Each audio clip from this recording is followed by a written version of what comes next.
That's why I'm taking place from foods of ulama and start our conversation by these words. Alhamdulillahi kafa. Wassalatu wassalamu ala Muhammadin nabiyyikal mustafa wa rasulikal murtada wa habibikal mustafa wa alihi dhawi sidqi wa safa wa sahbihi ulil hubbi wal wafa wa khulafaihi sadatina Abi Bakr as-Siddiq al-Akbar wa Umar al-Faruq al-Azam wa Uthman al-Ghani ad-Nurayn wa Asadillahi Ali al-Murtada wa waladihi al-Imam Hasan al-Mujtaba wa sibtihi al-Imam Husayn ad-Dafi' al-Karb wal-Bala wa fil zadika bidhi al-Batul az-Zahra sayyidati an-nisa wa ibnihi sayyidina Abdul Qadir Ghawth al-Bara वसराज उम्मती Syedna अबी हनीफता इमाम अइम्मतिल हुदा व अला मुजद्दिदिल आज़म लिदीनिही व मिल्लतिही मुर्शिदना अहमद रज़ा व अला अल्लज़ी मा ज़ाला रद्दद मुखालिफ सुन्नह मुहसिनीन अख्तर रज़ा अम्मा बाद फ़अऊज़ु बिल्लाहि मिनश शैतानिर रजीम बिस्मिल्लाहिर रहमानिर रहीम वल्लज़ीना ऊतुल इल्म दरजात सदक़ल्लाहुल अज़ीम। अक़ीदत व मोहब्बत के साथ मरकज़ अक़ीदत अरवाह नाफ़िदा, जिनकी मौज से समंदर का तमव्वुज, जिनकी रोशनी से सूरज का तनव्वुर, जिनकी सांस से कायनात का तनफ़ुस, जिनकी मुस्कुराहट से यूनिवर्स का तबस्सुम, जिनकी खुशबू से गुलाबों का तअत्तुर, जिनकी हरकत से कमरैन का तहर्रुक, जिनके बाल मुबारक को वक्त के इश्क ने देखा तो कलम से कहा लिख, तेल की बूंदे टपकती नहीं बालों से रजा, सुबह आरिस पे लुटाते हैं सितारे गेसू। उस रसूल हाशमी की बारगाह में दुरूद शरीफ पढ़ेंगे जिनकी आंखों की बिसारत को वक्त के मुजद्दिद ने देखा तो कलम से कहा लिख, जिस तरफ उठ गई दम में दम आ गया, उस निगाहे इनायत पे लाखों सलाम। उस रसूल कर्शी की बारगाह में दुरूद शरीफ पढ़ेंगे जिनकी होठों की नज़ाकत को वक्त के इमाम ने देखा तो कलम से कहा लिख, पतली पतली गुले कुद्स की पत्तियां, उन लबों की नज़ाकत पे लाखों सलाम। उस रसूल हाशमी की बारगाह में दुरूद शरीफ पढ़ेंगे जिनका अमामा शरीफ ताज वाले देखकर तेरा अमामा नूर का, सर झुकाते हैं इलाही बोल बाला नूर का।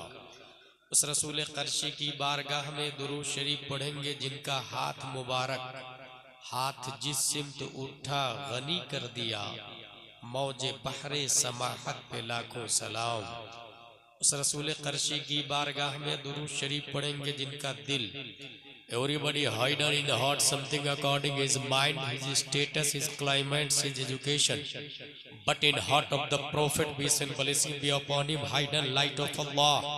That's why my Imam Ahmad Raza said, दिल समझ से वरा है मगर यूं कहूँ, गुंचाए राज़े वहदत पे लाखों सलाम।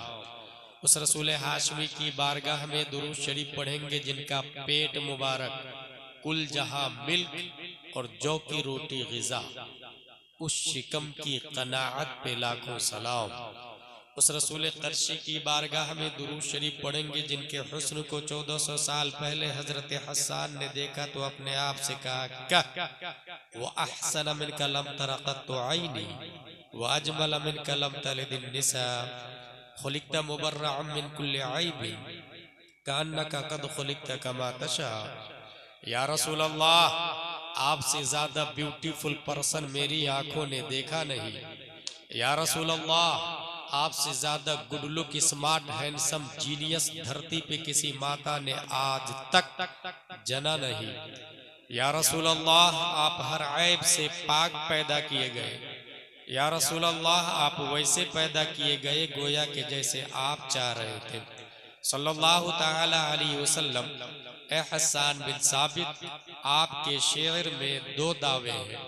पहला दावा, रुए जमीन पर आपकी आंखों ने नबी से ज्यादा खूबसूरत नहीं देखा। दूसरा दावा, किसी माँ ने नबी से ज्यादा स्मार्ट बच्चा पैदा नहीं किया।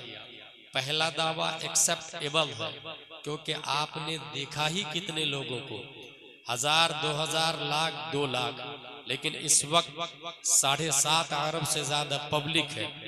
दुनिया में मिलियन बिलियन लोग आए। आपका ये दावा कि नबी से ज्यादा स्मार्ट किसी माँ ने बच्चा नहीं पैदा किया। दुनिया के अंदर जो लोग सुन्नी सहीहुल अकीदा है, आपकी बात बगैर मुतालबे दलील के मान लेंगे, क्योंकि आप सहाबी रसूल है। और नबी ने फरमाया अलैकुम बिसुन्नती व सुन्नति खुलफाए राशिदीन। नबी ने फरमाया असहाबी कन्नुजूम बिअय्यिहिम इख्तदैतुम इह्तदैतुम। कुरान में आया वकुल्लुम वअदल्लाहुल हुस्ना। कुरान में आया रदियल्लाहु अन्हुम व रदू अन्हु। लेकिन दुनिया के अंदर सिर्फ सुन्नी तो नहीं है ना, दुनिया के अंदर कॉन्स्टिट्यूशन ऑफ डरबन भी है, कॉन्स्टिट्यूशन ऑफ लीबिया भी है, कॉन्स्टिट्यूशन ऑफ जजायर भी है, कॉन्स्टिट्यूशन ऑफ मुरितानिया भी है, कॉन्स्टिट्यूशन ऑफ बहरैन भी है, कॉन्स्टिट्यूशन ऑफ इंडिया भी है। 208 कंट्री इन दिस वर्ल्ड। उसके सुप्रीम कोर्ट का जज आपसे पूछ सकता है Hasan bin Sabit, did you see face of Adam अलैहिस्सलाम? Replied no. Did you see face of Musa अलैहिस्सलाम? Replied no. Did you see face of Saleh अलैहिस्सलाम? Replied no. Did you see face of Newton scientist? Replied no. Did you see face of Einstein scientist? Replied no. Then how can proof the prophet beautiful than all Anbiya, than all messenger, than all humankind? 1,25,000 messenger near about sent down by Allah on this land, exception प्यारे मुस्तफ़ा सल्लल्लाहु अलैहि वसल्लम।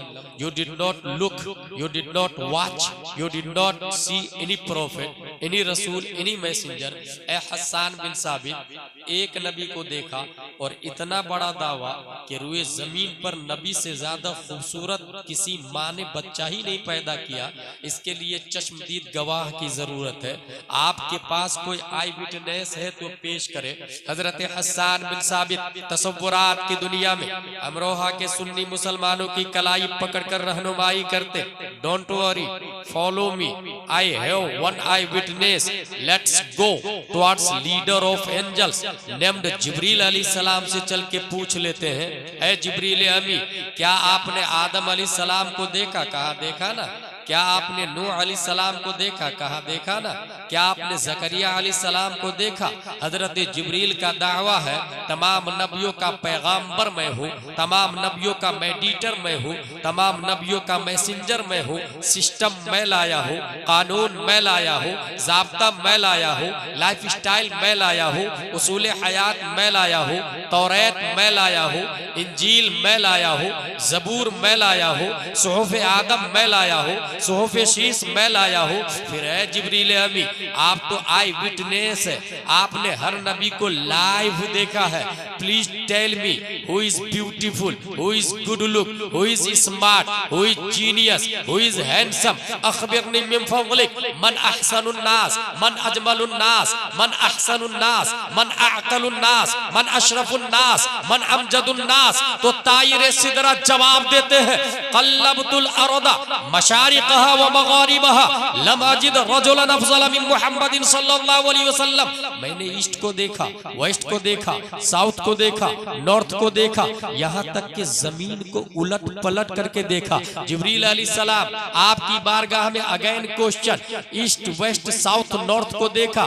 बात logically है क्योंकि यहाँ public रहती है, मगर जमीन को उलट पलट करके क्यों देखा? क्या जमीन के नीचे पब्लिक रहती है? अगर हाँ तो ये कभी आपने बताया नहीं, न ही किसी शरीयत में न आया और न ही न्यूटन आइंस्टाइन दावा करता है। फिर जमीन को उलट पलट करने के देखने की जरूरत क्या है? ताइर सिदरा की तरफ से जवाब होगा नाक़िस साइल। इस सवाल का जवाब तुम्हें उस वक्त समझ में आएगा जब 21वीं सदी ईस्वी का सूरज सतह आलम पर तुलू होगा, गूगल का जमाना होगा, ट्विटर का दौर होगा, यूट्यूब का धमाल होगा, फेसबुक में दुनिया मशगूल होगी। आइंस्टाइन और न्यूटन की औलादे www.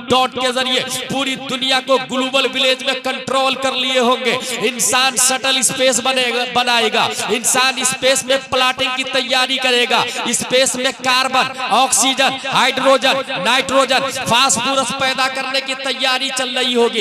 इंसान स्पेस में सटल स्पेस से जाकर के नए प्लेनेट, नए गोले, नई जमीन की डिस्कवरी करेगा, वहां पर मकान और बिल्डिंग बनाने की बातें करेगा। तो हो सकता है 21वीं सदी ईस्वी में कोई न्यूटन और आइंस्टाइन की औलादे नए प्लेनेट से नई मखलूक एलियन का चेहरा पेश कर दे और फिर ये कहे, ऐ मुसलमानों, तुम्हारे सहाबी रसूल हजरत हसन का दावा बातिल है, क्योंकि उनके जमाने में सटल स्पेस नहीं था। ये देखो टेक्नोलॉजी के जमाने में फला प्लेनेट पे फला मखलूक एलियन रहती है जो तुम्हारे नबी से ज्यादा खूबसूरत है, तुम्हारे नबी से ज्यादा स्मार्ट है। ये एतराज होने वाला था दफा दखले मुकद्दर के तहत 1400 साल से भी पहले तायरे सिदरा ने सिर्फ ईस्ट वेस्ट साउथ नॉर्थ जमीन को उलट पलट करके नहीं देखा।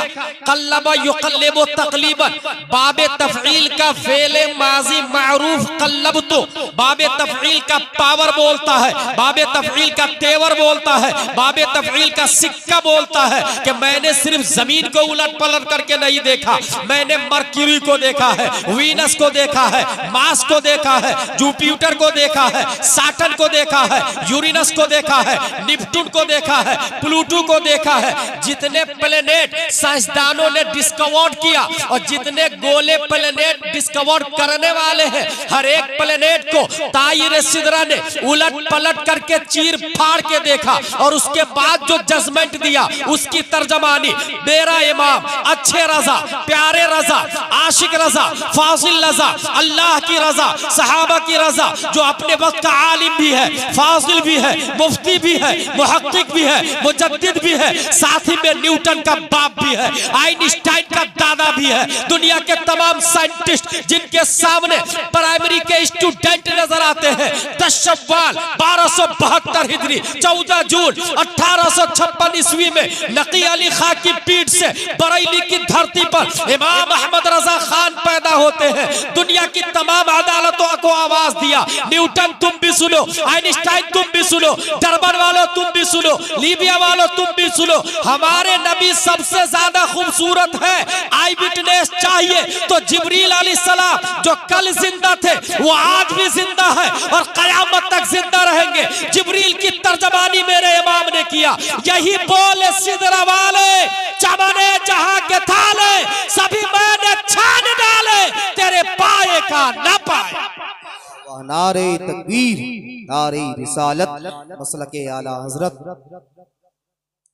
दुरूद शरीफ पढ़ते हैं, अल्लाहुम्मा सल्ली अला सय्यदना व मौलाना मुहम्मद व आलिहि व सहबी बारिक वसल्लम, सलातु व सलाम अलैका या रसूलल्लाह सल्लल्लाहु अलैहि वसल्लम। आए दिन हजारों जुलूस, महफिल और जलसे होते हैं। तबीयत खास हो, सीखने की नीयत हो तो one sentence can change your life. और अगर सीखने की नीयत ना हो, जस्ट फॉर किक्स और एंजॉय के लिए अगर इंसान आए तो ऐसे हजारों जलसों को आमिलतुन नासिबतुन तस्ला नारन हामिया का मुतरादिब बनने में टाइम नहीं लगता। मैं 3 लाइन की एक तकरीर जानता हूँ, 3 लाइन की तकरीर ने 7000 के मजमा पर इश्क़ मुस्तफ़ा का वो जुनून तारी किया कि 800 साल तक कुफ्र की छाती पर इस्लाम का झंडा लहराया था। वो 3 लाइन की तकरीर ये थी, अय्युहन्नास ऐनल मफर, अल बहरु मिन वराइकुम वल अदु अमामकुम वलैसा लकुम वल्लाहि इल्ला सिद्क़ वस्सब्र। मेरे दोस्तों, कहाँ जाओगे? पीछे समंदर, डॉल्फिन, ब्लू व्हेल, शार्क, सामने दुश्मन, और दोनों जान के मुतलाशी है। सिवाय इलाए कलिमा हक के there is no option, no way, no chance, no street, no path. ये 3 लाइन की तकरीर थी। इस 3 लाइन की तकरीर ने 7000 के मजमा पर जो अपना असर छोड़ा था, स्पेन की छाती पर 800 साल तक इस्लाम की हुकूमत रही थी। मुकर्रिर खुसूसी का नाम था हजरत तारिक बिन जियाद रज़ियल्लाहु ताला अन्हु। ये बुखारी शरीफ, हुजूर सल्लल्लाहु ताला अलैहि वसल्लम की बात, कौलो फेल और तकरीर को हदीस कहा जाता है। इसके राइटर हैं अबू अब्दुल्लाह मोहम्मद बिन इस्माइल बुखारी। बचपन में इनकी आंखों की बीनाई चली गई थी। मां बहुत दुआ कर रही थी, मौला मेरे बेटे की आंखें लौटा दे, आंखों में रोशनी दे दे, आंखों में रोशनी दे दे। इबादतें, रियाजतें और हर इबादत के बाद माँ की यही दुआ थी। ख्वाब में हजरत इब्राहिम अलैहिस्सलाम, जा अल्लाह ने तुम्हारे बेटे की बीनाई लौटा दी। सुबह को देखा तो हजरत अबू अब्दुल्लाह मोहम्मद बिन इस्माइल बुखारी देखने लग गए। A question arise in our mind. ख्वाब में इब्राहिम अलैहिस्सलाम आए थे, जानते हैं? क्योंकि उनका नाम है अबू अब्दुल्लाह मोहम्मद, बाप का नाम है इस्माइल और दादा का नाम है इब्राहिम, और ये दोनों नबियों के नाम, इस्माइल भी इब्राहिम भी। इसका मतलब ये हुआ कि अगर नाम अच्छा हो तो बच्चों पे अच्छा असर पड़ता है। इसलिए नाम रखने के बाद मुफ्ती साहब से माना मत पूछे कि इस नाम का माना क्या हुआ। चिंटू, मिंटू, पिंटू, गुड्डू, कुछ भी नाम अपने हिसाब से रख लेते हैं और फिर फोन लगाते हैं। कहाँ से मिलेगा फिरोजुल लुगात में, मिसबाहुल लुगात में। इसलिए पैदा होने के बाद पहले फोन लगाए, नाम उन्हीं से पूछे।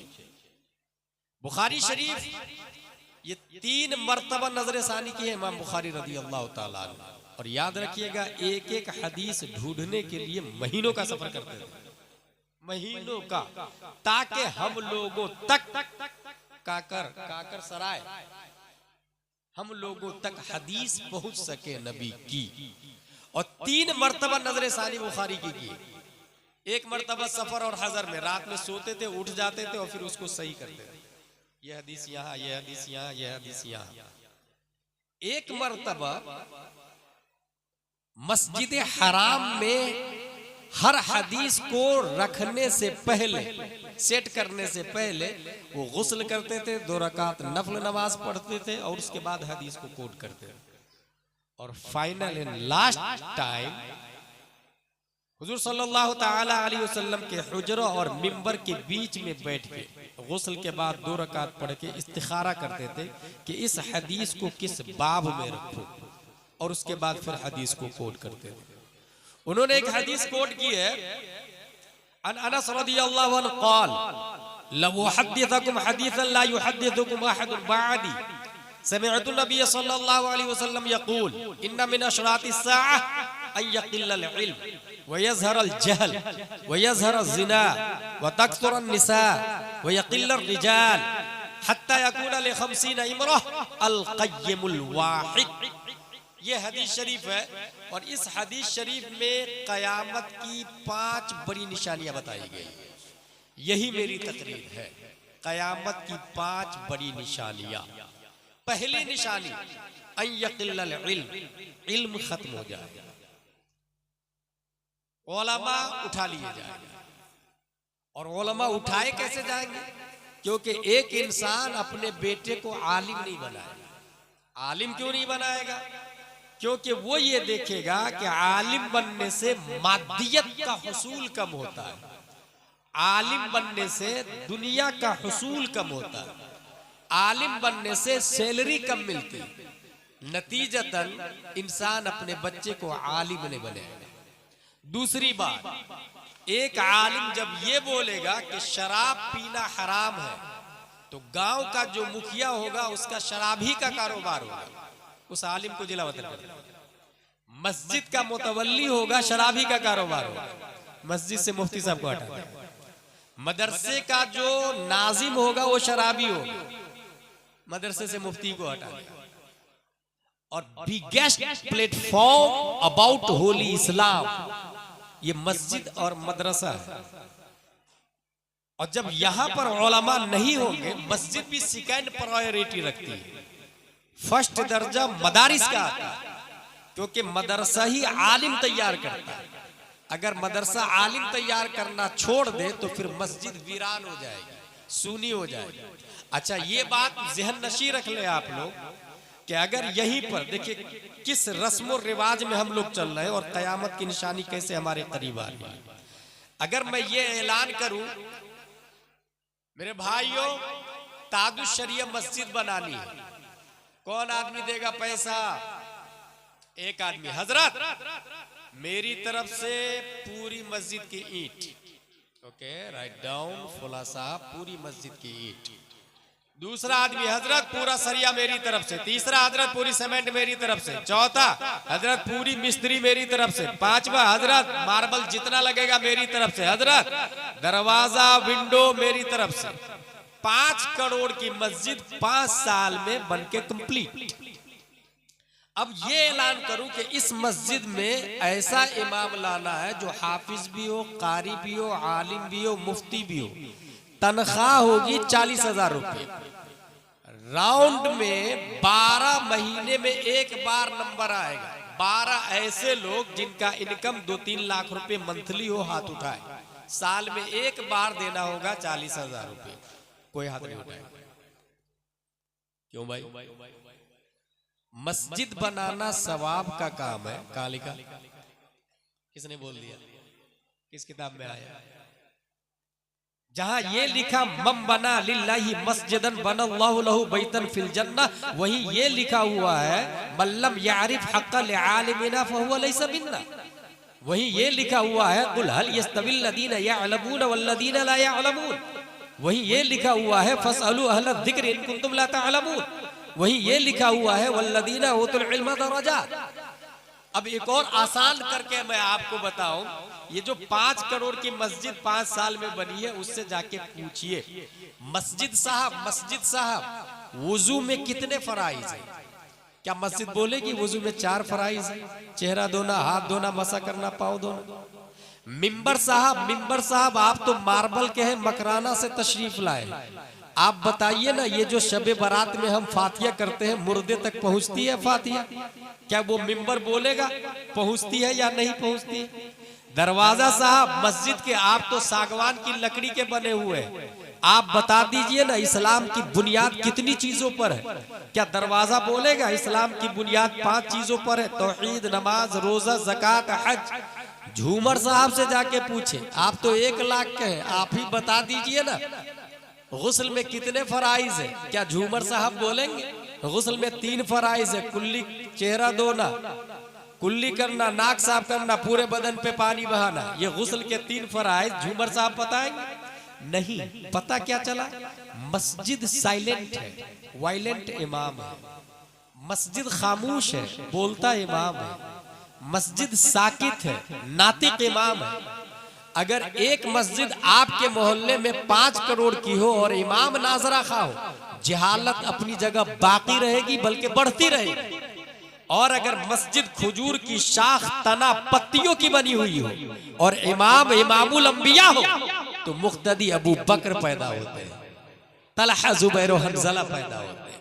इसका मतलब ये हुआ इनक़िलाब मस्जिद से नहीं आता, इनक़िलाब इमाम से आता है।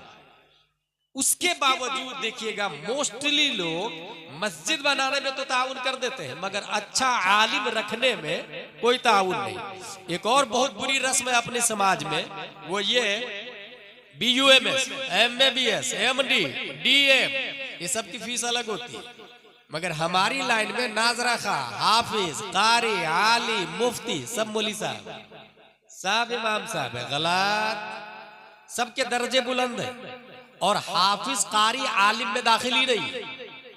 आलिम में सिर्फ दरस निजामी वाले दाखिल है।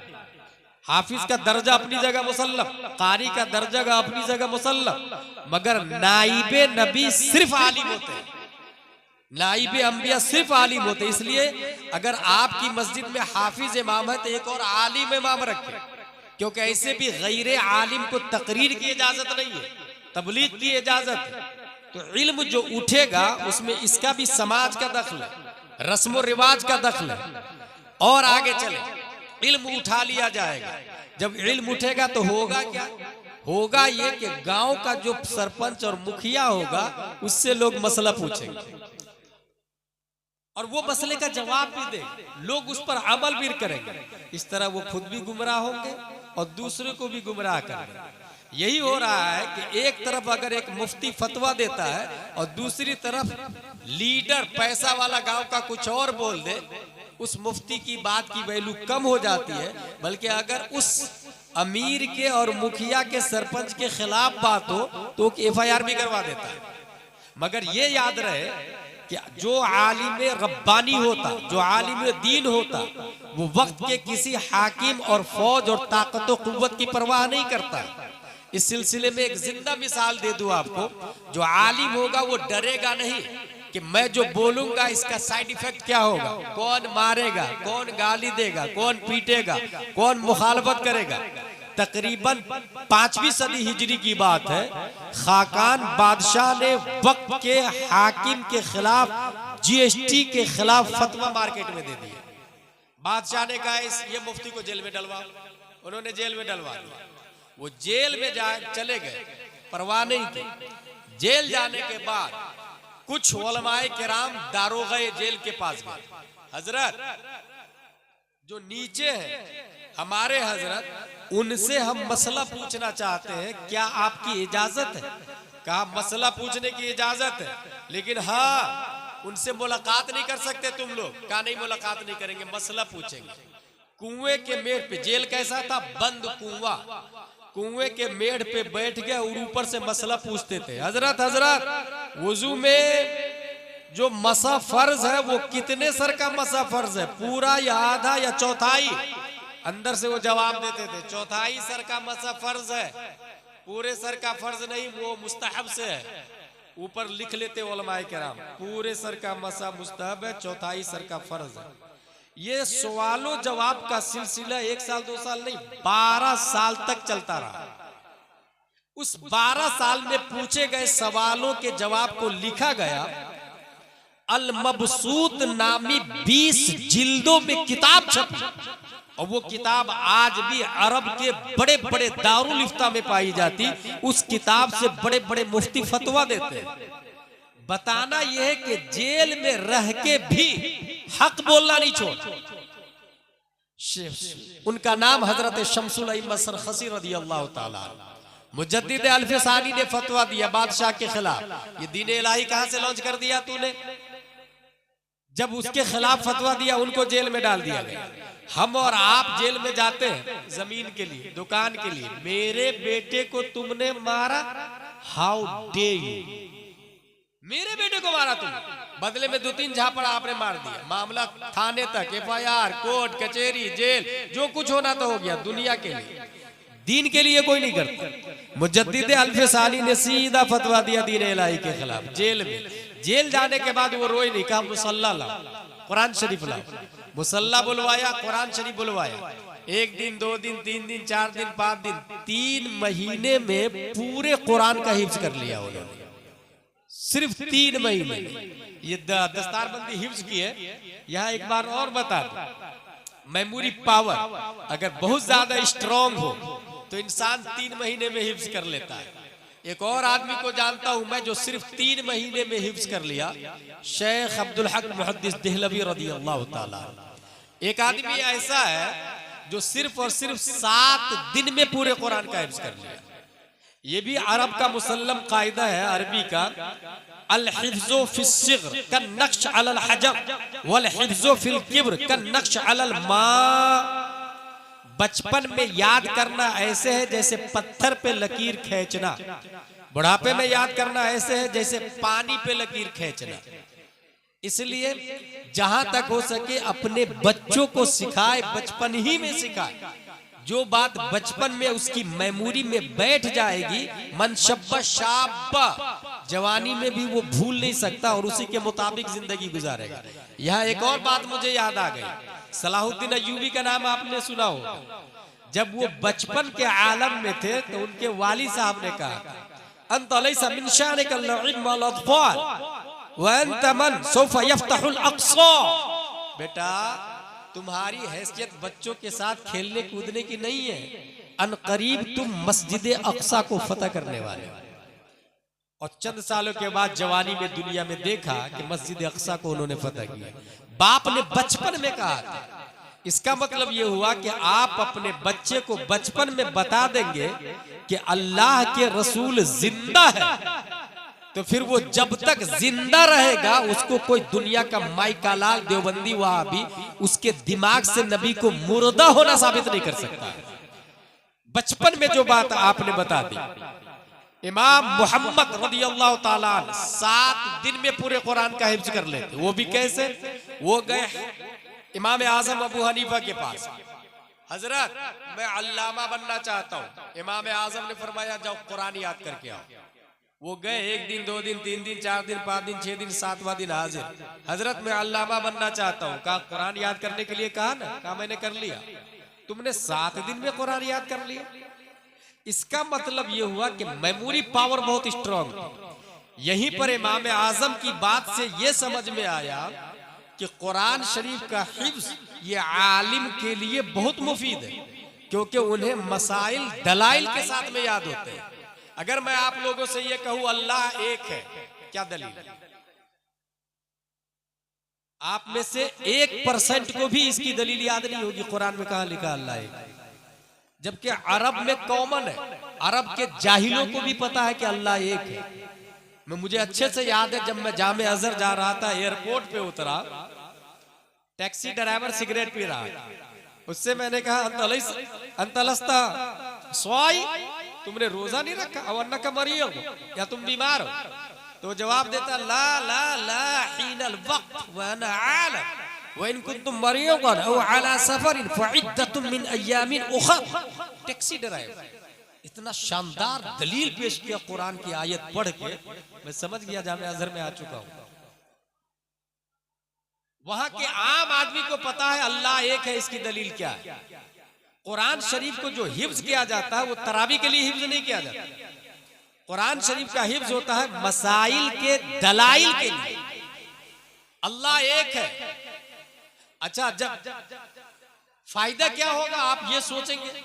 तो जब अल्लाह एक है इसको नहीं मानेंगे तब तक आप मोमिन नहीं हो सकते, और जब मोमिन नहीं हो सकते तो नबी की शफाअत नहीं मिल सकती। नबी की शफाअत ईमान वाले के लिए, जर्रा बराबर भी राय के बराबर भी ईमान हो तो शफाअत मिलेगी।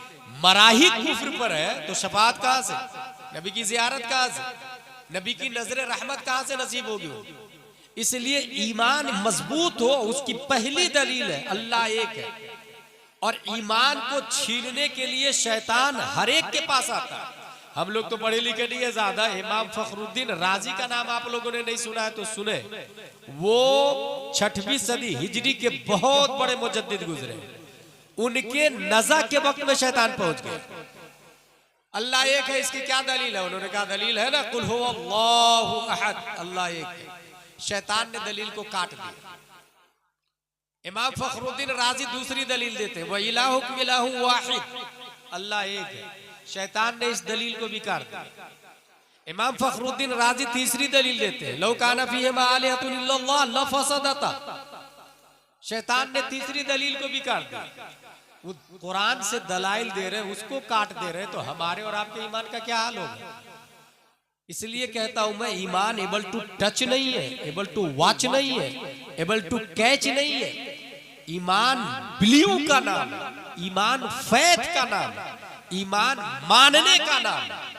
इमाम फखरुद्दीन राजी रदियल्लाहु ताला अन्हु 360 दलाइल दी, मगर शैतान ने सबको काट दिया। तब उनके पीरो मुर्शिद ने कहा, बेटा बोल, मैं अल्लाह को बगैर दलील के एक मानता हूं, बगैर दलील के एक मानता हूं। ये नजमुद्दीन कुबरा अली रहमान ने जो ये जवाब दिया, ये भी इल्मे मुस्तफा का कमाल है। हासिल ये कि कुरान शरीफ का वजूद दलाइल के लिए हुआ है, कुरान खानी के लिए नहीं हुआ है। बहुत सारे लोग ये समझते हैं कि मेरा बेटा स्कूल पढ़ता, मेरी बेटी स्कूल पढ़ती है। उमूमन जब रिश्ते की बात होती है तभी याद आती है कि लड़की दीनदार है कि नहीं है। बोले हाँ है ना, दीनदार है ना। कहाँ तक पढ़ी है?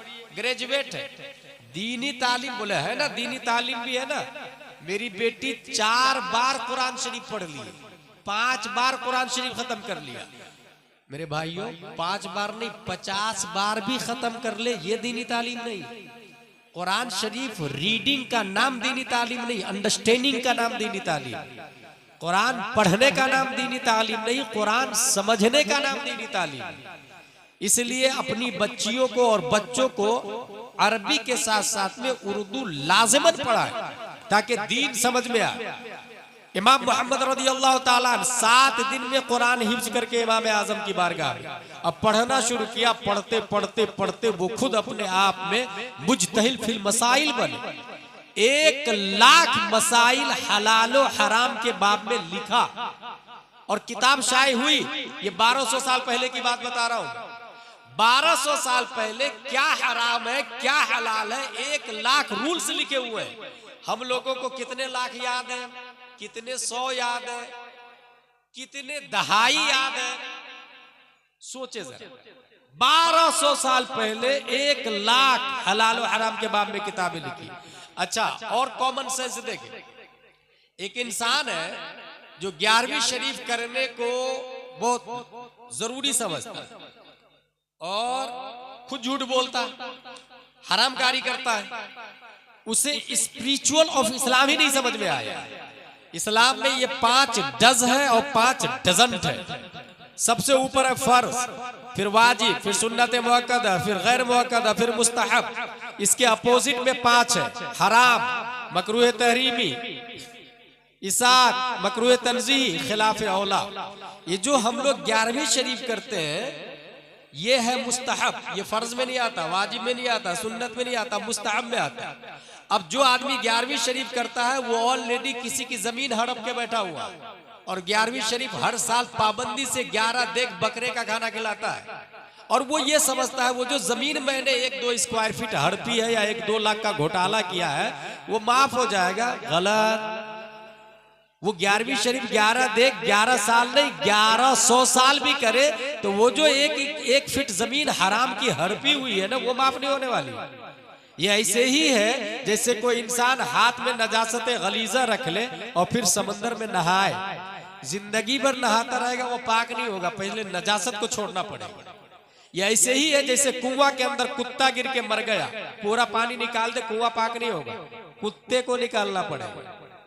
अगर कोई इंसान हराम की जमीन या हराम का पैसा रखे हुआ है और जब तक माफी नहीं मांगता, लौटाता नहीं है, तब तक वो उम्रा करे या हज करे उसके गुनाह माफ नहीं होने वाले। इसलिए पहले दीन की बुनियादी स्ट्रक्चर को समझना जरूरी है। इमाम मोहम्मद 7 दिन में हिफ्ज करके आए, अल्लामा बने।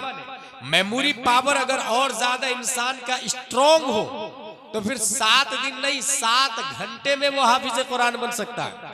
मैं एक ऐसे आदमी को जानता हूँ, उसको वो भी भारत का रहने वाला, उसको किसी ने कह दिया हाफिज साहब, he thought I'm not Hafiz Quran but you said हाफिज साहब I have 2 options। तुमने हाफिज कहा मुझको, मैं तो हाफिज हूं नहीं। अब या तो मैं मना कर दूं भाई भाई भाई मैं हाफिज नहीं हूं, या तो फिर मैं हिफ्ज ही कर लेता, क्योंकि आज इसको रोकूंगा कल दूसरा बोलेगा परसों तीसरा बोलेगा। उसने उठाया कुरान, एक बार अलिफ लाम मीम का पारा पढ़ा और याद कर लिया और इतना अच्छा याद किया कि जाके तरावी भी पढ़ा दी। दूसरे दिन सयकूल एक बार पढ़ा और जाके तरावी पढ़ा दी।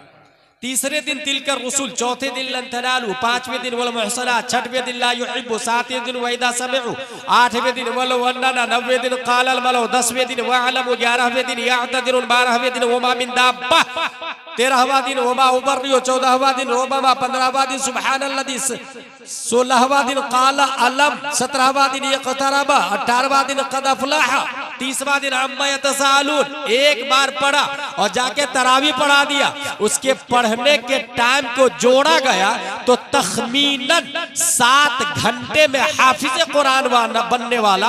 अमेरिका का डरबन नहीं, अमेरिका का आइंस्टाइन नहीं, लीबिया वाला नहीं, तुनिस वाला नहीं, कनाडा वाला नहीं, बहरीन वाला नहीं, इमारात वाला नहीं, दुबई वाला नहीं, लीबिया वाला नहीं, तुनिस वाला नहीं, जज़ाइर वाला नहीं, बल्कि 10 शव्वाल 1272 हिजरी में पैदा होने वाला, तसर्रुफात की करवटें लेता हुआ बरेली की धरती पर तमाम सवालों का जवाब, तमाम क्वेश्चन का आंसर बन के ताजुश शरिया के नाना दादा दोनों इमाम अहमद रजा खान की जात है। वाह वाह, नारे तकबीर। मसला क्या साबित हुआ?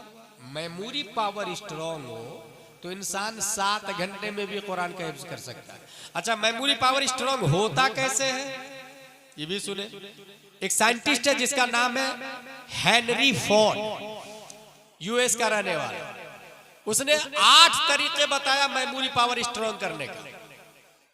Learn a foreign language, try a new activities, eat brain boosting food, exercise, get some sleep, stay on top of your health condition, meditate, connect। ये 8 तरीके बताए जिससे दिमाग बढ़ता है। 8 तरीके बताए। अब यहां पर यूएस का रहने वाला दिमाग बढ़ाने का 8 तरीका बताता है। आप हातिमुल उलूम में चले जाए, आप जमदा शाही रोनाई अशरफिया अमजदिया जामियातुर रजा में जाए, दीनी मदारिस में जाए, एक इंसान नाजरा कंप्लीट करके एदादिया में आता, ऊला में आता, सानिया, सालसा, राबिया, खामिसा, सादिसा, साबिया, सामिना, फजीलत में जाता, बुखारी शरीफ पढ़ता तो वहां एक हदीस नजर आती और वो हदीस ये है, मैं युरिदिल्लाहु बिही खैरन युफक्किहु फिद्दीन व इन्नमा अना कासिम वल्लाहु युअती। ये भी बुखारी शरीफ की हदीस है कि अल्लाह जिसके साथ भलाई का इरादा फरमाता दीन की समझ दे देता। यहां समझ का लफ्ज आया, फिरासत का लफ्ज आया और इस समझ अक्ल के जस्ट बाद में ये आया, व इन्नमा अना कासिम वल्लाहु युअती। बांटता मैं हूं, देता अल्लाह है। समझ के बाद में कासिम का लफ्ज आना इस बात की तरफ गम्माजो शहादो दलाल है कि जिस तरीके से हमारे नबी दुनिया की तमाम नेमतें बांटते हैं, ऐसे ही हमारे नबी अक्ल भी बांटते हैं। जब हमारे नबी अक्ल को बांटते हैं तो अब बात समझ में आई कि हमारे मुस्तफा ने आइंस्टाइन को ज्यादा अक्ल नहीं दी है, हमारे नबी ने न्यूटन को ज्यादा अक्ल नहीं दी है, हमारे नबी ने डार्विन को ज्यादा अक्ल नहीं दी है, हमारे नबी ने सुकरात को ज्यादा अक्ल नहीं दी है, हमारे नबी ने बुकरात को ज्यादा अक्ल नहीं दी है, हमारे नबी ने केपलर को ज्यादा अक्ल नहीं दी है, क्योंकि ये सब नबी का कलमा नहीं पढ़ते हैं। एपीजे अब्दुल कलाम ने नबी का कलमा दिल से नहीं पढ़ा है। हमारे नबी ने उनको ज्यादा अक्ल दी है जो नबी से प्यार और मोहब्बत करता है, और नबी से प्यार और मोहब्बत इमाम अहमद रजा ने किया है, गौसे आजम ने किया है, ख्वाजा गरीब नवाज ने किया है, ताजुश्शरिया ने किया है, मुफ्ती आजम ने किया है। पता ये चला दुनिया के साइंसदानों के पास ज्यादा अक्ल नहीं है, अल्लाह ने हमारे नबी ने ज्यादा अक्ल दिया है तो अपने मुहिब्बीन औलियाए किराम को ज्यादा अक्ल अता फरमा दी है। ज्यादा अक्ल किसके पास है? औलियाए किराम के पास। एक और कॉमन सेंस आप दिमाग में रखिएगा, काफिरों के पास ज्यादा अक्ल नहीं है, मोमिनों के पास ज्यादा अक्ल है, क्योंकि वो अल्लाह को एक नहीं मानते। अल्लज़ीना युमिनूना बिल गैब, मोमिन बिन देखे अपने रब को एक मानते, बिन देखे अपने रब को एक मानते। यही से ये भी ज़हन में रखें, ये जो मेमोरी पावर बढ़ता है जिससे इंसान कुरान का हिफ्ज बने, हाफिज बने, आलिम बने, मुफ्ती बने, मेमोरी पावर स्ट्रॉन्ग हो, इसकी तैयारी हम लोग पैदा होने के बाद करते हैं। इजराइल इसकी तैयारी पैदा होने से पहले करता है। बच्चा जीनियस कैसे पैदा होगा, मां के पेट में तैयारी होने लग जाती है। और ये मैं नहीं, एक बहुत बड़ा साइंटिस्ट है जिसका नाम है स्टेफन कर्लियोन, उसने 3 साल इजराइल में स्पेंड किया है, और 3 साल इजराइल में स्पेंड करने के बाद उसने एक पुस्तक लिखी। उसमें यह लिखा, first thing I notice that the pregnant mother would always try to solve mathematical problem together with the husband. I would ask, in this for your child is still in the womb? She would answer, yes, yes, yes, to train the child. एक pregnant, एक हामिला खातून, उसके हाथ में पेनो है, notebook है, pen है, और वो हिसाब जोड़ रहे, 2 एकम 2, 2 दूनी 4, 2 तिया 6, 2 चौका 2 को 7 से इंटू करेंगे तो कितना बनेगा? स्टीफन कर्लियोन ने पूछा, is this for your child still in the womb? She would answer, yes. क्या ये तुम्हारे बच्चे के लिए? हाँ, बच्चे को मैं जीनियस बना रही हूँ, बच्चा पेट में अभी। आपको लगता है इज दिस पॉसिबल? ये हो सकता है?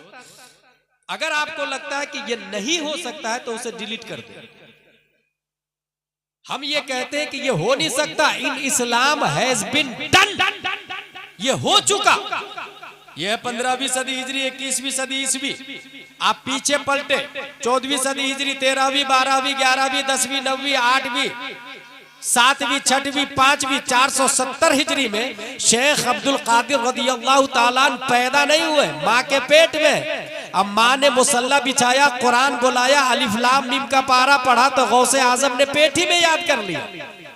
इसका मतलब ये हुआ दुनिया जो आज बता रही है इस्लाम में 800 साल पहले हो चुका है। मेरा गौस जब पैदा हुआ तो 18 पारे का हाफिज कुरान बन के पैदा हुआ।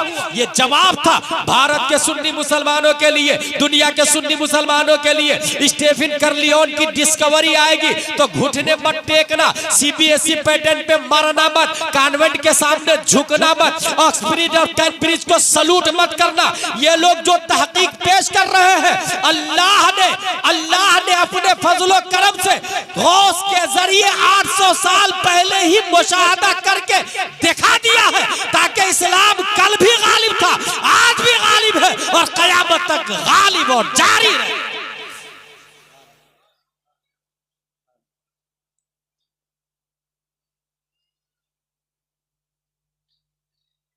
And Islam has been done, ये हो चुका है।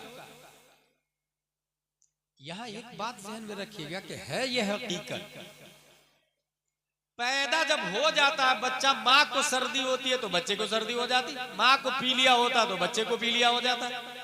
पैदा होने के बाद इतना हाई कनेक्शन है तो पैदा होने से पहले कितना पावरफुल कनेक्शन होगा। यही से गुलाम जिलानी अजहरी ये मैसेज देता है कि अगर हम ये चाहते हैं कि बच्चा नेक बने तो बुखारी शरीफ इसमें एक हदीस आई, इन्ना अहदकुम युजमउ खल्क़ुहु फी बत्नि उम्मिही 40 यौमन नुतफ़ा थुम्मा यकूनु अलक़ा मिस्ला ज़ालिक थुम्मा यकूनु मुद्ग़ा मिस्ला ज़ालिक थुम्मा युरसिलुल्लाहु इलैहिल मलक फयनफ़ख़ु फ़ीहि रूह व यु'मरु बिअरबइ कलिमात बिकतबि रिज़्क़िही व अजलिही व अमलिही व शक़ीन अव सईद। 40 दिन बच्चा माँ के पेट में नुतफ़े की शक्ल में होता है, दूसरे 40 दिन अलक़ा की शक्ल में होता है, तीसरे 40 दिन मुद्ग़ा की शक्ल में होता है और चौथे 40 दिन वो कंप्लीट बनता है। चौथे 40 दिन के बाद में उसके अंदर रूह डाली जाती है। 40 को 4 से इंटू करे कितना हुआ? 40 दोनों 80, 80 80 और 40 को 3 से इंटू करे तो कितना हुआ? 120। करेक्ट। 120 दिन के बाद में बच्चे के अंदर रूह डाली जाती है और अल्लाह तबारक व तआला फरिश्तों से कहता है, 4 चीजों का हुक्म देता है। उक्तुब बेकतब रिज़्क़ी, बच्चा खाएगा क्या लिख। वो आजाले ही 1 दिन के बाद मरेगा या 100 साल के बाद मरेगा, उसकी उम्र भी लिख दे। वो अमल ही, काम क्या क्या करेगा ये भी लिख। वह शकीन और सईद, शरीफ होगा या कमीना होगा ये भी लिख। इसका मतलब 120 दिन में बच्चे के जिंदगी के बायलॉज तैयार हो जाते हैं। अब मेरा मशवरा ये है कि 120 दिन में जब बायलॉज लिखी जा रही, तकदीर लिखी जा रही है, तो 120 दिन से पहले माँ बाप दोनों मुसल्ला बिछाए, नफल नमाज पढ़े और दुआ करे, परवरदिगार आलम तू मेरे बच्चे की कल तकदीर लिखने वाला है, उसकी तकदीर में जाहिल होना नहीं, मुजाहिद मिल्लत होना लिख दे। उसकी तकदीर में शराबी होना नहीं, मुत्तकी परहेजगार होना लिख दे। उसकी तकदीर में जुआरी होना नहीं, ताजुशरिया होना लिख दे। और अल्लाह तबारक व तआला इस बात पर कादिर है, वो देखता है। मेरी बंदी, मेरा बंदा दुआ कर रहा है, फरिश्ते बच्चे की तकदीर में माँ की दुआ के मुताबिक लिख। तो जीनियस होने और नेक होने की तैयारी हम भी माँ के पेट से करें। माँ अगर आटा गूंद रही है, आटा में पानी मिला के आटा का गोला बना रही है, बहुत आसान है, मोबाइल खोले, यूट्यूब पर जाए और लिखे वैस रजा कादरी कलाम आला हजरत, अब चलना शुरू होगा। लम याते नजीरों का फी नजरी मिथले तू न शुद्ध पैदा जाना। पेज बदलेगा आगे, वो कमाल हुस्न हुजूर है कि गुमाने नक्शे जहां नहीं। अगला कलाम क्या दबे जिस पे हिमायत का हो पंजा तेरा। अगला कलाम सुबह तैबा में हुई बढ़ता है बाड़ा नूर का। आगे का कलाम चमक तुझसे पाते हैं सब पाने वाले। आगे का कलाम उनकी महक ने दिल के गुंचे खिला दिए हैं। आगे का कलाम जर्रे झड़के तेरी पैजारों के। आगे का कलाम वो सरवरे किश्वरे रिसालत जो अर्श पर जलवगर हुए थे। अगला कलाम जमीनो जमा तुम्हारे लिए, मकीनो मका तुम्हारे लिए। अब जो बच्चा पैदा होगा वो आशिक़े मुस्तफा बन के पैदा होगा, क्योंकि माँ ने सुना, बच्चे ने पेट में याद कर लिया। इसी वजह से जो बच्चा पैदाइशी बहरा होता है वो पैदाइशी गूंगा भी होता है। क्यों? क्योंकि कानों के रास्ते वोकेबलरी गई नहीं, उसने सेव नहीं किया दिमाग की डायरी में, इसलिए प्रोनाउंस नहीं कर पाता। बच्चा अगर आपके यहाँ पैदा हो आज, कल उसे लंदन में छोड़ दे, 2 साल के बाद बोला है तो वो माँ बाप दादा दादी नाना नानी नहीं बोलेगा। Mother, father, brother, sister, skies, animals, water, food, rice. जो कानों के रास्ते सुनता है वही वो प्रोनाउंस करता है। इसलिए दिमागवर और जीनियस और नेक होने की तैयारी बचपन से। इस तरीके से ये कयामत रोके रखे। अगर आप अपनी मस्जिद में एक आलिम को हक बोलने के लिए पूरी छूट देते हैं, इसका मतलब आपने कयामत को रोक के रखा है।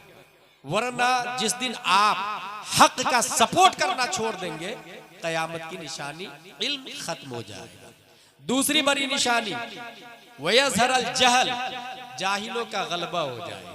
जब उलमा नहीं रहेंगे तो फिर जाहिर सी बात जाहिलों का गलबा हो।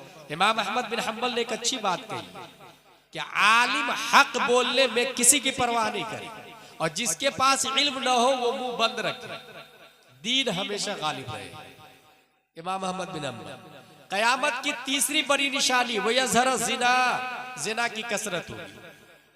आपको हो सकता है ये समझ में नहीं आए, मगर एक फैक्ट सुने आप।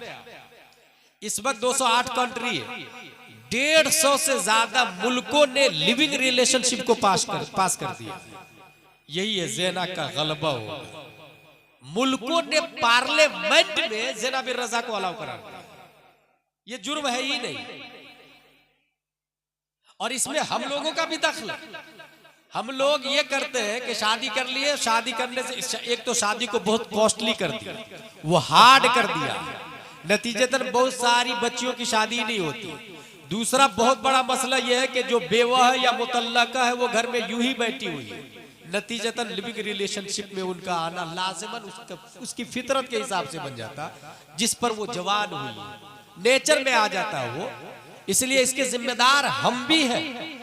हमें क्या करना चाहिए? सबसे पहले तो शादी को आसान करना चाहिए।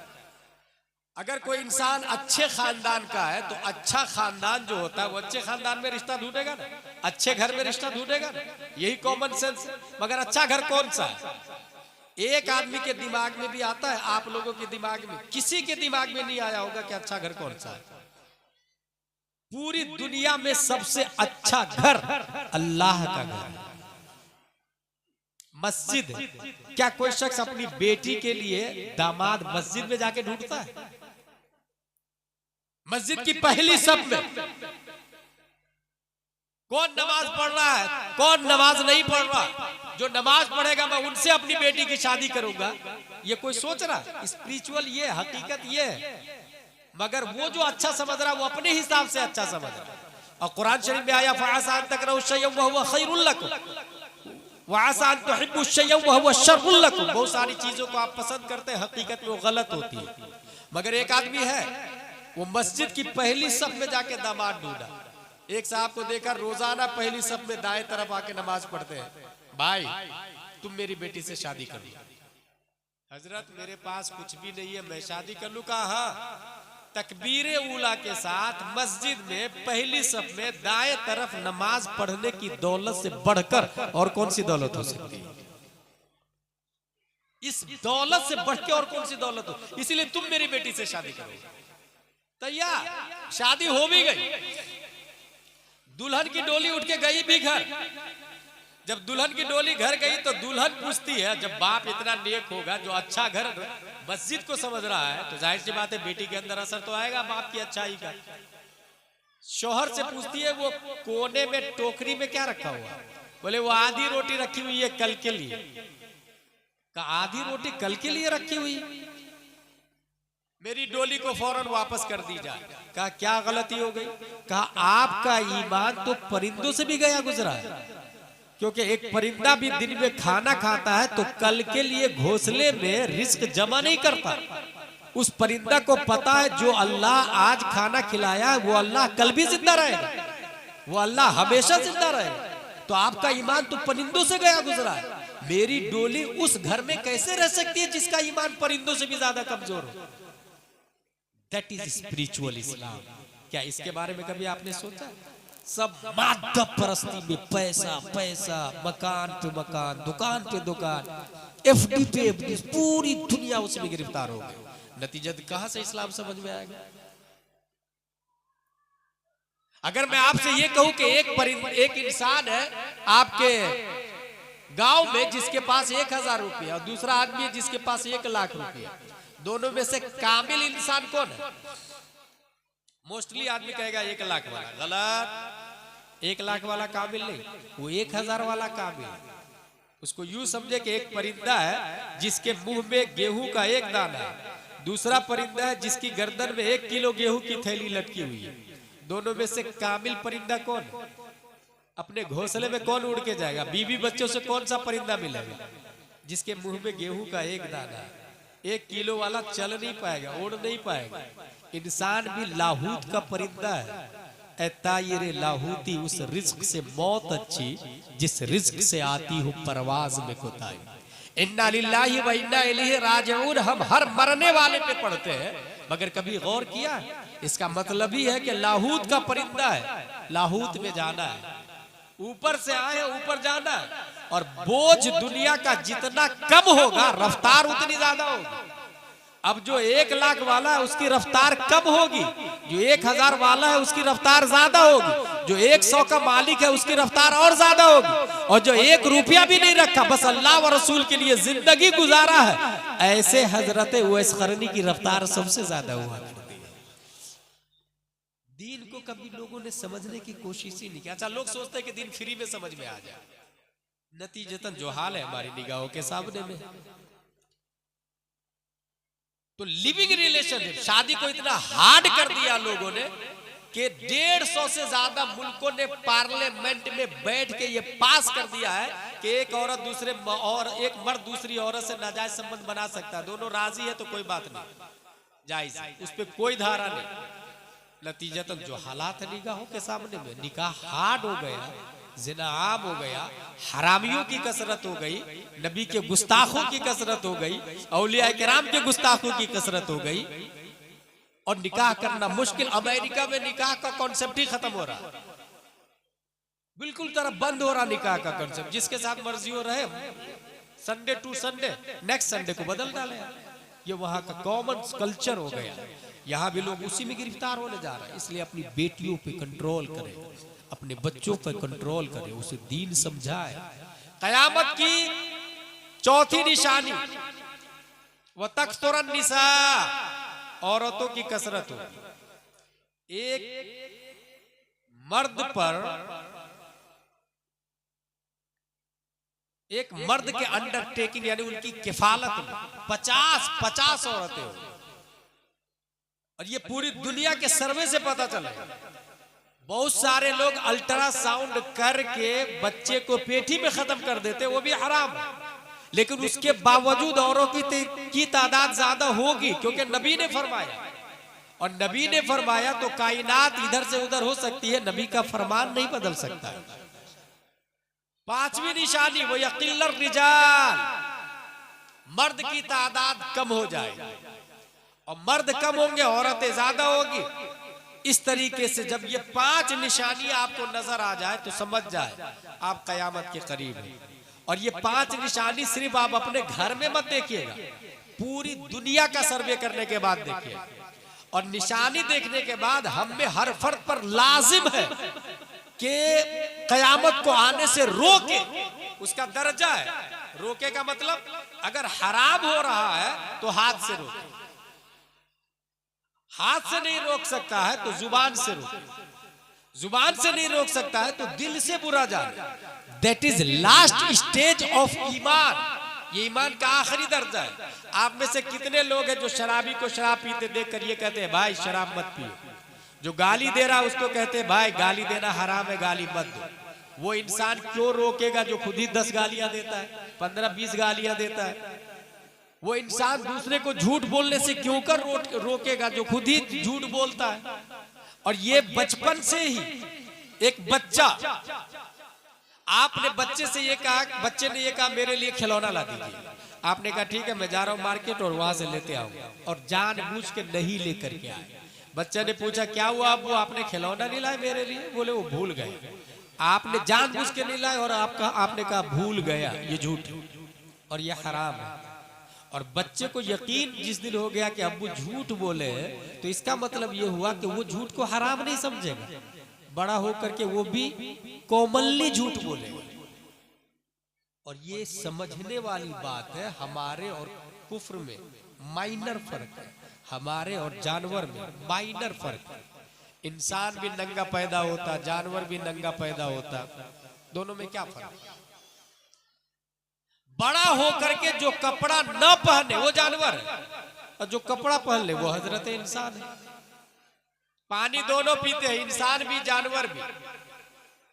हराम को, हराम हलाल की पाक नापाक की तमीज न करे वो जानवर है, और जो नापाक को छोड़ के सिर्फ पाक पानी पिए उसे हजरत इंसान बोलते हैं।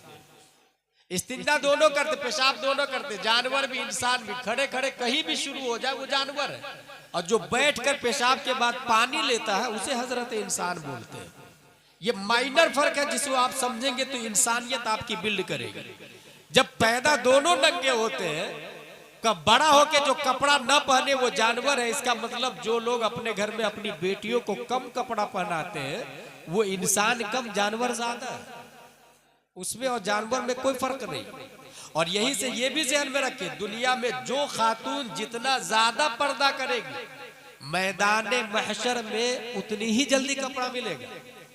मैदान महशर में सब नंगे उठेंगे, हर शख्स, आलिम, फाजिल, मुफ्ती, मर्द औरत सब नंगे उठेंगे। दुनिया में जो जितना ज्यादा पर्दा किया है उतनी ही जल्दी वहां पर्दा मिलेगा। इस हवाले से किताब में ये आया कि सबसे पहले हश्र में कपड़ा पहनाया जाएगा हजरत इब्राहिम अलैहिस्सलाम, सबसे पहले। आला हजरत रज़ियल्लाहु ताला अन्हु की खासियत थी, जब किसी नबी में वो फजीलत देखते तो उस नबी से अफजल फजीलत अपने नबी में तलाशते, तो वो हुजूर सल्लल्लाहु अलैहि वसल्लम में तलाशने लगे कि हुजूर सल्लल्लाहु अलैहि वसल्लम को कब कपड़ा मिलेगा। तलाशते तलाशते तलाशते उनको मिल गया। आला हजरत फरमाते हैं कि हुजूर सल्लल्लाहु ताला अलैहि वसल्लम को कब्र ही में जन्नत का जोड़ा दे दिया जाएगा, कब्र ही में जन्नत का जोड़ा दे दिया जाएगा। औरतें जो बेहयाई का मुजाहरा कर रही है, सोचे जरा कि लाखों करोड़ों लोग हैं वहां, वो नंगी है, मगर जो औरतें दुनिया में पर्दे में रही है, हश्र में एक औरत के लिए स्पेशल पर्दे का एहतमाम हुआ है, आप लोगों ने सुना होगा। और ये वो आदमी सुनता है जो मस्जिद में इमाम साहब की तकरीर सुनता है।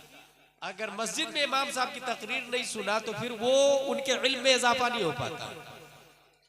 सबसे पहले सबसे ज्यादा पर्दे का एहतमाम मैदान महशर में जिनके लिए है वो है हजरत फातिमा ज़हरा रज़ियल्लाहु ताला अन्हा। गायब से आवाज आएगी, या अहलल जमी नक्किसू रूसकुम गुद्दू अबसारकुम हत्ता तमुर्र फातिमा बिन्त मुहम्मद सल्लल्लाहु अलैहि वसल्लम फतमुर्रु मअ 70,000 जारिया मिनल हूरिल ईन कबर्रिल बर्ख।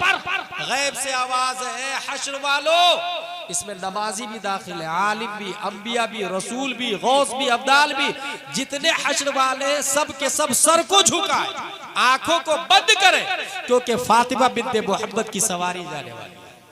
ये पर्दे का एहतमाम रब करवा रहा है। क्यों? क्योंकि दुनिया में हजरत फातिमा ने इतना पर्दा किया, इतना पर्दा किया, इतना पर्दा किया कि आला हजरत फरमाते हैं जिसका आंचल न देखा महो महर ने, उस रिदाए नजाहत पे लाखों सलाम। यही से ये भी ध्यान में रखें कि शादी करते समय जींस पैंट टी शर्ट वाली से हरगिज अपने बेटे की शादी मत करें, क्योंकि तारीख इस्लाम में जितने अल्लाह के वली पैदा हुए हैं वो नकाब वाली के पेट से पैदा हुए हैं, वो जींस पैंट और टी शर्ट वाली के पेट से पैदा नहीं हुए।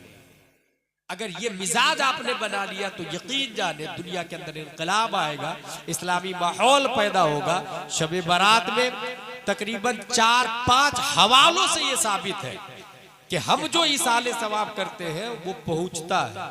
खुद शब बारात में हुजूर सल्लल्लाहु ताला अलैहि वसल्लम का रात में निकलना और हजरत आयशा से ये कहना, बनी कल्ब के बकरियों के बालों बराबर अल्लाह तबारक व ताला अपने बंदों को बख्श देता है, माफ फरमा देता है। इस रात में मक्का वाले खुद हरम शरीफ में जाके जमजम पीते, नमाज पढ़ते, नवाफिल पढ़ते, कुरान की तिलावत करते।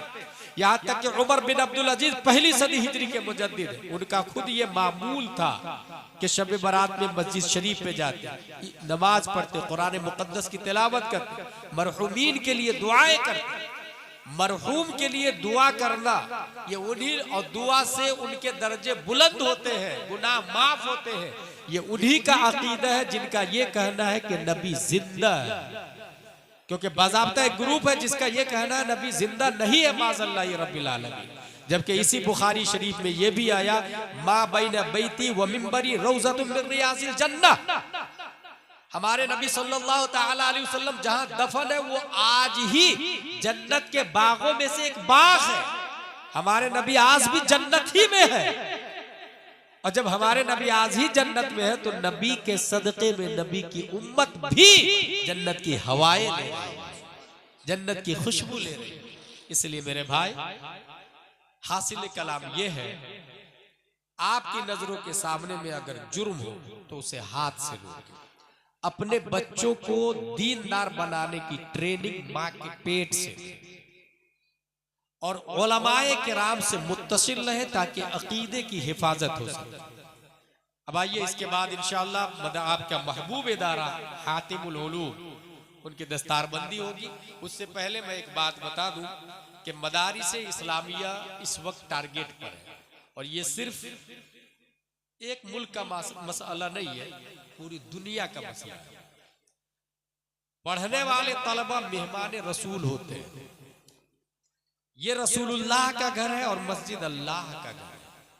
रसूलुल्लाह का घर, हमारा घर टूट जाए चलेगा, रसूलुल्लाह का घर उसकी एक ईंट भी टूटनी नहीं चाहिए, क्योंकि रसूलुल्लाह का घर रहेगा तो हमारा घर रहेगा। जिस दिन रसूलुल्लाह का घर नहीं रहेगा उस दिन हमारा घर भी नहीं रहेगा। अगर उसके खिलाफ कोई आवाज उठाता है तो दामे दिरमे कदमे सुखन, हर एतबार से प्रोटेक्टिंग के लिए जब भी आवाज दे आपको मैदान में आना होगा, आपको तैयारी करनी होगी। अकीदे की हिफाजत के लिए आप में से हर शख्स अपने घर में टीवी रखे हुआ है, लाख फतवा दे मुफ्तियाने किराम हराम है, हराम है, हराम है, आप कितना अमल करते हैं वो आपको पता है। लेकिन उसमें हजारों चैनल है, रिमोट कंट्रोल है और चैनल बदलते रहे। ईमानदारी से बताए कितने चैनल है जो अकीदे की हिफाजत के लिए? यकीनन मुश्किल से आपको 1-2% चैनल मिलेगा जो अकीदे पे काम कर रहा है। लेकिन मोबाइल सबके पास है, इसलिए मैंने एक व्हाट्सएप चैनल शुरू किया है अकीदे की हिफाजत के लिए। इस चैनल के जरिए हम वीडियो नहीं बनाते, इस चैनल के जरिए हमारा टारगेट पैसा कमाना भी नहीं। इस चैनल के जरिए हम सिर्फ और सिर्फ, चूंकि हर जवान के पास मोबाइल है और वो जाकिर नायक को सुन रहा है, वो इंजीनियर मिर्जा को सुन रहा है, वो ताहिरुल पादरी को सुन रहा है, वो तस्लीमा नसरीन को सुन रहा है, वो कुफ्र और शिर्क के आलम बरदारों को सुन रहा है, वहाबी और दयाबना के मुकर्रिरों को, खतीबों को सुन रहा है। उनके ईमान की हिफाजत के लिए हमने ये व्हाट्सएप चैनल शुरू किया है। आपको उनसे जुड़ने के लिए हमारे नंबर पे मैसेज, व्हाट्सएप पे मैसेज करना होगा। इसलिए अपना अपना मोबाइल निकाले, मैं नंबर बता रहा हूँ। उस नंबर पे सिर्फ ये मैसेज व्हाट्सएप पे करेंगे, मैसेज नॉर्मल मैसेज नहीं, व्हाट्सएप पे मैसेज करेंगे कि मुझे अपने चैनल का लिंक भेजिए। मैं लिंक भेजूंगा, व्यू चैनल पे क्लिक करेंगे, ये जहां चैटिंग होती है उसके बाजू में अपडेट आता है, वहीं पे ये चैनल चलेगा। ये देखें, ये व्हाट्सएप है, ये है चैट, ये है अपडेट, ये है कम्युनिटी और ये है कॉल। अपडेट पर वो चैनल आएगा। उस नॉर्मली मैसेज नहीं, व्हाट्सएप पे मैसेज करना होगा। अगर किसी ने कॉल करके परेशान किया तो ब्लैक लिस्ट में डालने में टाइम नहीं लगता। इसलिए अकीदे की हिफाजत के लिए सिर्फ चैनल से जुड़ेंगे। नंबर है 90090195030। Listen to me again. 90090195030। रब्बे Qadeer हम सबको कुरान शरीफ, हदीस शरीफ, फिक़्ह शरीफ पढ़ने, समझने, अमल करने की तौफीक अता फरमाए। वमा अलैना इल्लल बलाग। अस्सलामु अलैकुम।